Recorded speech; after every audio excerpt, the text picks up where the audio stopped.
दिनै दुलाराय बर' फरायसा आफादा बिराद गोनांथि मोनसे मेल बर'फोरनि सानसुमैफोरनि मोनसे मेल खुंनाय बे मेलाव आंबो बाहागो लाफैदों आरो बेफोरबायदि खोब इम्पर्टेन्ट मेल खुंनायनि थाखाय आबसुनिसिम आं साबायखर बावहरदों गोबां इस्यु बिटिआर गोरोबथा जे गोजोन गोरोबथा 2020 नि 27 जानुवारिनि बे एकर्डनि दफाफ्रा दासिमबो इमप्लिमेन्ट जाजोबाखै बे इमप्लिमेन्ट जानांगौ बेनि थाखाय आबसुआ प्रेसार ग्रुप हिसाबै खामानि मावगासिनो दिल्लीयावबो बिथांमोना गोबां सम सेमिनार फाथिदों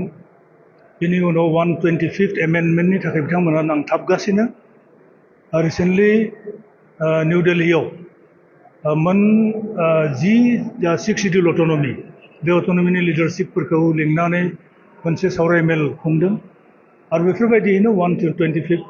एमेन्डमेन्ट बिलखौ जाहाथे पास खालामो बिनि थाखाय मोनसे प्रेसार ग्रुप हिसाबै आबसुआ खामानि मावगासिनो बेनि उनाव जाहैबाय दा एकर्ड बायदियै गामि इनक्लुड खालामनाय एबा एक्सक्लुड खालामनाय दासिमथ' गंसेबो गामि एक्सक्लुड खालामाखै खिन्थु इनक्लुड खालामदों आरो इनक्लुड खालामनाय गामिफोरखौ लानानै बै 125th एमेन्डमेन्टआ जाब्लानो बेनि कन्स्टिटुयेन्सिफ्रा बांगोन आरो फुल फ्लेजेड 6 शिड्युल अट'नमियाव बिथांमोना बाहागो लानो हागोन बेनि उनाव जों नुनो मोनदों जे बे एरियाफोरा बिटिसिआव हाबनायनि इयुनावबो BKWSCआ मोनसे लिस्ट बानायदों बर' गामिनि आरो बे गामिफोरखौ BKWSCआवसो सोसननो बिथांमोना नाजागासिनो आं सानो मा 6 शिड्युल अट'नमियावसो बांसिन एडभान्टेज दंखायो खारन बेयाव एरिया भित्तिक माने अट'नमास काउन्सिल मोनसे कन्टिगुवास एरियाखौ लानानै 6 शिड्युल जायो गतिके 6 शिड्युलावनो जोंनि मानसिफ्रा बारा एडभान्टेजखौ मोनो BKWSCआवबो गामि थागोन खिन्थु जिहेतु कन्टिनिउटि थानाय गामि बे गामिफोरखौ बिटिआरआव थानायखौसो आं साबसिन होननानै सानो आंनिथिंनिफ्राय बाखि दा सेन्सास फैगासिनो सेन्सासाव जोंनि बर' हारिया बर' हिसाबै सिनायथि होनांगौ आरो जिहेतु बाथौआरिजों बाथौ धोरोमानो जाबाय बर'फोरनि गुबै धोरोम गुदि धोरोम गतिके गासैनि थाखाय गासै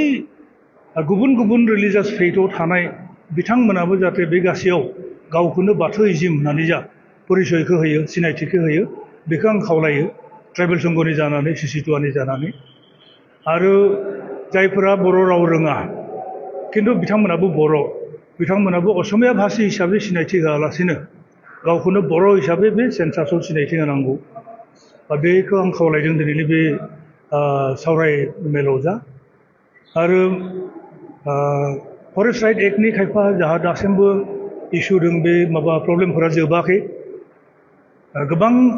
जोंनि ट्राइबेलफोरा दासिमबो फरेस्ट राइट एक्टआव हानि मोन्थाइखौ मोननो हायाखै जा लेन्ड राइट बे लेन्ड राइट्सखौ सरकारा थाबैनो होनांगौ बे डिमान्डखौ जों खालामदों गतिके फैबाय थानाय सेन्सासाव जोंनि कार्बि आंलंनि बर'फोरखौबो आं ST हिसाबैनो इनामरेट खालामनो होदों नाथाय बिथांमोना कसारि हिसाबै कसारि साबकास्टआव कास्ट सार्टिफिकेटफोरखौ लानांगौ होमब्लानिया बिथांमोना scheduled tribe hills caste certificate मोननो हायो अनलाइन गतिके बिथांमोना जुदि ST हिल्सनि सार्टिफिकेट मोनोब्ला अल इन्डिया लेभेलनि कम्पिटिटिभ एग्जामिनेसनफोराव बाहागो लानो हागोन आरो नेशनेल इन्स्टिटिउटफोराव जा बे IIM-आनो जा IIT-आनो जा सेन्ट्रेल इन्स्टिटिउट अफ टेक्न'लजियानो जा मोनफ्रोमबो नेशनेल टेक्निकेल इन्स्टिटिउटफोरावबो बिथांमोना एडमिसन लानो हागोन गतिके बे एडभान्टेजखौ बिथांमोना लानांगौ होननानै आं खावलायो डेभास्टेटेड फ्लाड माने हठात आपार आसामनि सराइदेउ शिबसागर जरहाट गलाघाटनि मानसिफ्रा हरखाब दैबानानि गेजेराव गोग्लैबाय गोबां मानसि जिउ जोबलांबाय आरो खायफा गोमानाबो दों होननानै खोनादों बिथांमोननिसिम आङो गोसो गोथारनिफ्राय अबंलावरिसिम आङो आर'ज गाबो जे थाबैनो जाहाथे बे प्रब्लेमखौ माने सुस्रांनानै होयो मोनसे जाहाथे नर्मेलसि फैयो आरो सरकारखौ आं दाबि खालामो जे बिथांमोननो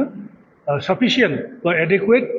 रिलिफ फान्ड जाहाथे डिस्ट्रिबिउट खालामो आरो गोबां अर्गानाइजेसनफ्राबो दासिम मदद होगासिनो जोंनि ट्राइबेल संघनिफ्रायबो मदद होनाय जादों सिसिटुआनिफ्रायबो जों मोनसे टीम बेहाय थांगोन